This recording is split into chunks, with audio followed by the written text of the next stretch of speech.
নির্মলা মাতাজির পুজো ছিল, তাই আমরা সবাই মিলে পুজোতে গেলাম। আর দেখো, টোটো করে গিয়েছিলাম, খুব বেশি দূর ছিল না, তাই টোটো করেই আমরা সবাই গিয়েছিলাম। আর আমরা চলেও এসেছি যেখানে মায়ের পুজো ছিল।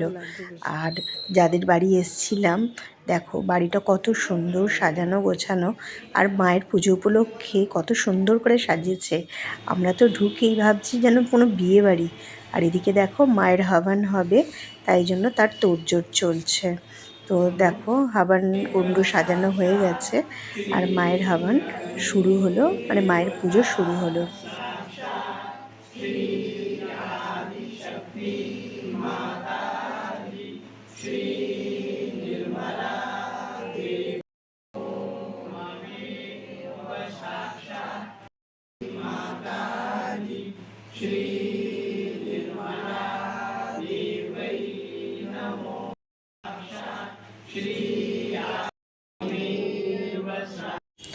খুব সুন্দর করে মা আমাদের দিয়ে পুজো ভজন তো সব কিছু সম্পন্ন হলো।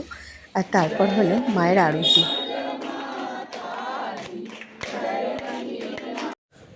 পুজো শেষ হবার পর দেখো আমরা ওদের একটা ছাদে পাশেই ব্যবস্থা করেছিল বসার, তো বসেছিলাম। তো এখানেই চায়ের স্টল দিয়েছিল, কফির স্টল দিয়েছিল, তারপর ছিল ভেজ পকোড়া। তো খুব ভালো ব্যবস্থা ছিল, আর আমরা খুব এনজয় করেছি।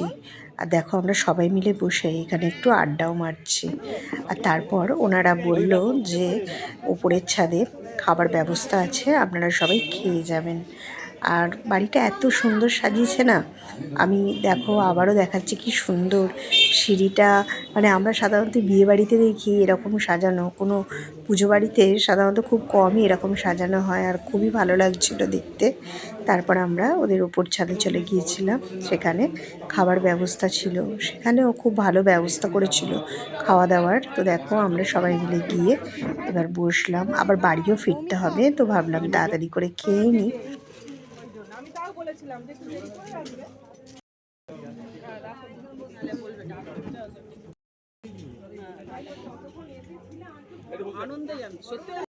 দেখো খাবারের জায়গাটাও কত সুন্দর করে সাজিয়েছে, আর কি কি মেনু হয়েছে চলো তোমাদের দেখাই।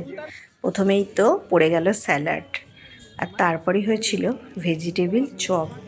ভেজিটেবিল প্রত্যেকটা রান্নাই বলে রাখি খুব সুন্দর হয়েছিল। জানি না এটা পুজোর নাম করে মায়ের উদ্দেশ্য হয়েছে বলেই নাকি জানি না, সত্যি ভীষণ টেস্ট হয়েছিল প্রত্যেকটা রান্না। আর তারপর দেখো হয়েছিল কচুরি, চানা ছোলা,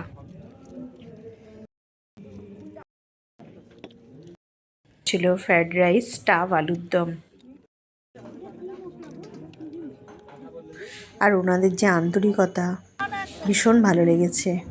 আমাদের ঠিকমতো সবাইকে তো চেনেও না, কিন্তু মনেই হচ্ছিল না ওনাদের আপ্যায়ন দেখেই। এদিকে দেখো আবার পনিরও হয়েছিল রাইসের সাথে, তারপর চাটনি, পাঁপড়, মিষ্টি। তো খুব ভালো আয়োজন ছিল।